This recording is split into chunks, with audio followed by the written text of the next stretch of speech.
Al principio no había derechos humanos. Si estabas con el grupo correcto, estabas seguro. Si no, bueno, no lo estabas. Pero entonces un personaje llamado Ciro el Grande decidió cambiar todo eso. Después de conquistar Babilonia, hizo algo completamente revolucionario. Anunció que todos los esclavos eran libres. También dijo que la gente tenía la libertad de escoger su religión sin importar de qué grupo formara parte. Documentaron sus palabras en una lápida de barro conocida como el Cilindro de Ciro, y así nacieron los derechos humanos. La idea se extendió rápidamente a Grecia, la India y finalmente a Roma. Se dieron cuenta que las personas siguen naturalmente ciertas leyes aun si no se les pedía. Llamaron a esto ley natural, pero siguió siendo pisoteada por los que tenían el poder. No fue sino hasta 1000 años después, en Inglaterra, donde finalmente lograron que el rey aceptara que nadie podía invalidar los derechos de las personas, ni siquiera el rey. Los derechos de las personas fueron finalmente reconocidos y ahora estaban protegidos de quienes estaban en el poder, hasta cierto punto. Aún se necesitó que un grupo de rebeldes británicos declararan su independencia antes de que el rey aceptara que todos los hombres fueron creados iguales. No es que le gustara la idea, pero no los pudo detener. Y así nacieron los Estados Unidos.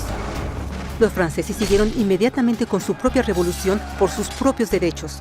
Su lista era más larga e insistieron en que esos derechos no solo se habían ideado, sino que eran naturales. El concepto romano de ley natural se había convertido en derechos naturales. Desafortunadamente, no todos estaban entusiasmados. En Francia, un general llamado Napoleón decidió derrocar la nueva democracia francesa y se declaró emperador del mundo. Por poco y lo logra. Pero los países de Europa unieron sus fuerzas y lo vencieron. Y los derechos humanos estuvieron otra vez en boga. Se redactaron acuerdos internacionales garantizando ampliamente muchos derechos en toda Europa. Pero solo en Europa. De alguna forma, el resto del mundo todavía no tenía esos derechos. Por el contrario, esos países fueron invadidos, conquistados y consumidos por los enormes imperios europeos. Pero entonces un joven abogado hindú decidió que era suficiente. Su nombre era Mahatma Gandhi. Y ante la violencia insistió que toda la gente en la tierra tenía derechos, no solo en Europa. Finalmente incluso europeos empezaron a estar de acuerdo.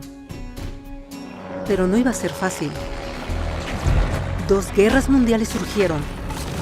Hitler exterminó la mitad de la población judía de la tierra en horribles campos de concentración nazis. En resumen, 90 millones de personas murieron. Los derechos humanos nunca habían estado tan terriblemente cerca de la extinción.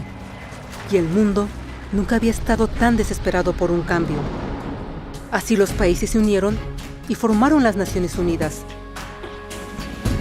Su propósito básico era reafirmar la fe en los derechos humanos fundamentales, en la dignidad y el valor de la persona humana. Pero, ¿qué son los derechos humanos? ¿Eran las proclamaciones de Ciro, las leyes naturales de Roma, las declaraciones de Francia? Todos parecen tener una idea un tanto diferente de lo que los derechos humanos deben ser. Pero bajo la supervisión de Eleanor Roosevelt, finalmente estuvieron de acuerdo en un grupo de derechos para todos absolutamente. La Declaración Universal de Derechos Humanos.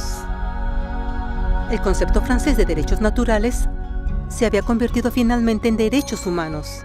Así, en resumen, primero solo unas cuantas personas con suerte tenían algunos derechos, hasta que una de estas personas decidió, oye, otras personas también deberían tener algunos derechos, lo cual fue grandioso, excepto que no todos estuvieron de acuerdo, y solo costó unos cuantos miles de años de lucha, declaraciones y más lucha hasta que todos finalmente aceptaron que los derechos humanos deberían ser para todos, y vivieron felices por siempre. Excepto por un pequeño problema. Si la gente tiene el derecho a alimentación y cobijo, ¿por qué 16,000 niños están muriendo de hambre cada día? ¿Uno cada 5 segundos? Si la gente tiene libertad de expresión, ¿por qué miles están en prisión por expresar sus ideas? Si la gente tiene derecho a la educación, ¿por qué más de 1,000 millones de adultos son incapaces de leer? Si la esclavitud ha sido abolida realmente, ¿por qué 27 millones de personas viven hoy en la esclavitud? ¿Más del doble que en 1800? El hecho es que cuando se firmó la Declaración Universal de Derechos Humanos, no tenía la fuerza de la ley. Era opcional. Y a pesar de muchísimos documentos, convenciones, tratados y leyes, no eran más que palabras en papel.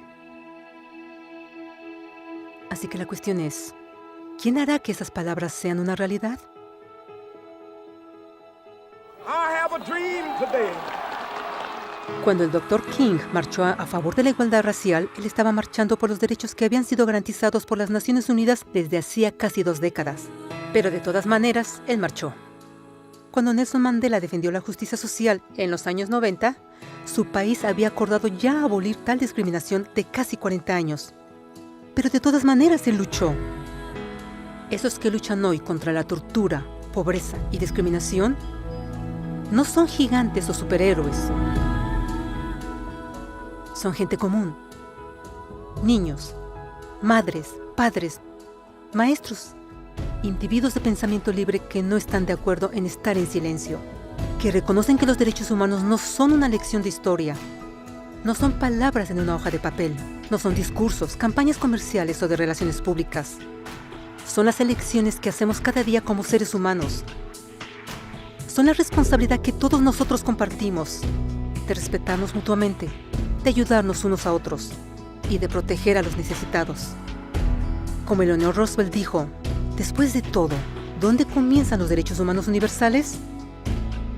En pequeños lugares, cerca del hogar, tan cercanos y tan pequeños que no pueden ser vistos en ningún mapa del mundo.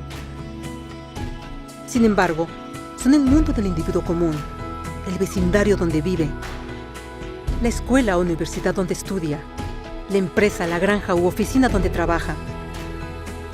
Tales son los lugares donde cada hombre, mujer y niño busca igualdad de justicia, igualdad de oportunidades, igualdad de dignidad sin discriminación.